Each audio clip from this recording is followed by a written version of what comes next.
রাসূলুল্লাহ সাল্লাল্লাহু আলাইহি সাল্লাম সুনান নাসাই 3209 নম্বর হাদিসের মধ্যে বলেছেন, عن عبد الله قال قال لنا رسول الله صلى الله عليه وسلم হযরত আব্দুল্লাহ রাদিয়াল্লাহু তাআলা আনহু থেকে বর্ণিত, তিনি বলেন, قال لنا رسول الله صلى الله عليه وسلم রাসূলুল্লাহ সাল্লাল্লাহু আলাইহি সাল্লাম আমাদেরকে বললেন, ইয়া মাশারাশ শাবাবি মান ইসতাতা মিনকুমুল বাতা ফালয়ানকিহ, হে যুবকের দল, তোমাদের মধ্যে যে বিবাহ করতে সক্ষম সে যেন বিবাহ করে নেয়।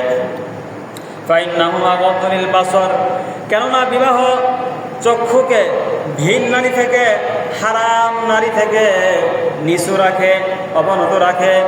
ওয়াহসানু লিল ফারাজি, এবং লজ্জা স্থানকে জিনা ব্যভিচার এর গুনাহ থেকে হেফাজত করে। আমাল্লা, আর যে ব্যক্তি বিবাহ করতে সক্ষম নয় সে যেন ফাল ইয়াসুম, রোজা রাখে। ফাইন্না সাওমা লাহু বুজাও, কেননা রোজা যৌন উত্তেজনা নিয়ন্ত্রক। রোজা রাখলে যৌন উত্তেজনা, জৈবিক চাহিদা এটা কমে যাবে, নিয়ন্ত্রণে আসবে।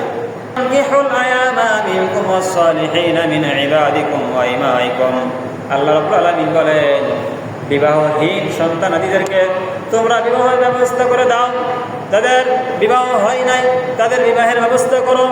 অসসালিহিনা মিন ইবাদিকুম ওয়া ইমাইকুম, এবং দাসীদের মধ্যে, গোলাম বান্দীদের মধ্যে যারা সৎকর্মশীল তাদের বিবাহের ব্যবস্থা করো। ইয়াকুনু ফুকারা, যদি তারা দরিদ্র হয়, আমি আল্লাহ রাব্বুল আলামিন নিগনিহিমুল্লাহু মিন ফাদলি, নিজ অনুগ্রহে নিজ দয়ায় তাদেরকে আমি আল্লাহ রাব্বুল আলামিন ধনী বানিয়ে দিব। সুবহানাল্লাহ। করলো তার দিনের অর্ধেক পূর্ণ হয়ে গেল, আর বাকি দিনের অর্ধেক পূর্ণ করার জন্য আল্লাহকে ভয় করতে হবে। হাদিসের মধ্যে আছে, আল বাইহাকি ফি শুআবিল ঈমান কিতাবের 5483 নম্বর হাদিসের বর্ণনা, قال رسول الله صلى الله عليه وسلم, রাসূলুল্লাহ সাল্লাল্লাহু আলাইহি ওয়াসাল্লাম বলেন, ইযা তাযাওয়াজা আল-আবদু ফাকাদ ইসতাকমালা নিসফাদ-দ্বীন, যে বান্দা, যে ব্যক্তি বিবাহ করলো তার দিনদারি, তার দিনের অর্ধেক পূর্ণ হয়ে গেল। ফালিয়াত্তাকিল্লাহ ফি নিসফিল বাকি, বাকি অর্ধেক দিন পালন করার ক্ষেত্রে সে যেন আল্লাহকে ভয় করে।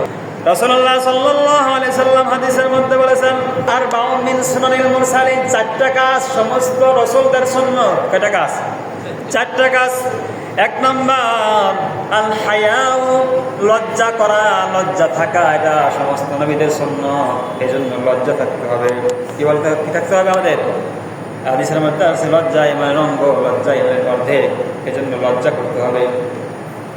কারণ রাসূলুল্লাহ সাল্লাল্লাহু আলাইহি সাল্লাম হাদিসের মধ্যে বলেছেন, ইযা লাম তাস্তাহি ফাসনা মা শিতা, যখন তোমার লজ্জা চলে যাবে তখন তুমি যা ইচ্ছা তাই করতে পারো। 2 নাম্বার আত-তাআত্তুরু, সুগন্ধি ব্যবহার করা, আতর ব্যবহার করা, এটা সমস্ত রাসূলদের সুন্নাত।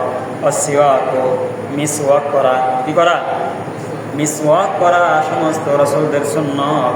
4 নাম্বার নিকাহ, বিবাহ করা সমস্ত রাসূলদের সুন্নাত। যে ব্যক্তি বিবাহের মাধ্যমে একজন নেককার স্ত্রী পেল, সে দুনিয়ার মধ্যে সমস্ত ভোগ্য বস্তুর মধ্যে কল্যাণকর বস্তু, ভালো বস্তু পেয়ে গেল।